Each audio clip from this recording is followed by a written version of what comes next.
আসসালামু আলাইকুম রহমতুল্লাহ বরাকাতুহ। হযরত শাহজালাল রাদিয়াল্লাহুর মাজার শরীফের গেট দেখেন, দরগাহ হযরত শাহজালাল রাদিয়াল্লাহু। এই হচ্ছে তোমার প্রধান গেট। হযরত শাহজালাল রাদিয়াল্লাহু আধ্যাত্মিক শক্তির পরিচয় পেয়ে হযরত নিজামুদ্দিন আউলিয়া রাদিয়াল্লাহু তাকে সাদরে গ্রহণ করেন। প্রীতির নিদর্শন স্বরূপ তিনি তাকে একজোড়া সুরমা রঙের কবুতর উপহার দেন, যাকে আমরা বলি জালালি কবুতর। দেখেন, এইগুলো হচ্ছে সেই জালালি কবুতর যেগুলো উঠতেছে।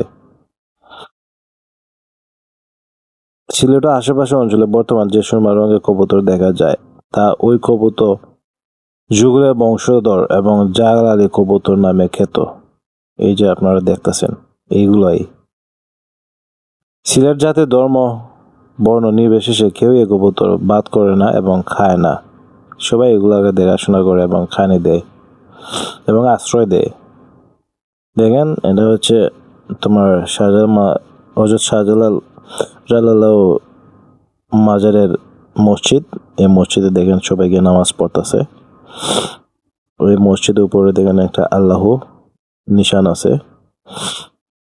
এই হচ্ছে গেট। গেটের সামনে পুলিশ আছে, পাহারাদার। এই দেখেন লাইন ধরা প্রত্যেকটা গাড়ি এখানে আসছে। প্রচুর মানুষ আছে, প্রচুর মানুষ আয় আমার সিলেটের বাইরে। যাই হোক,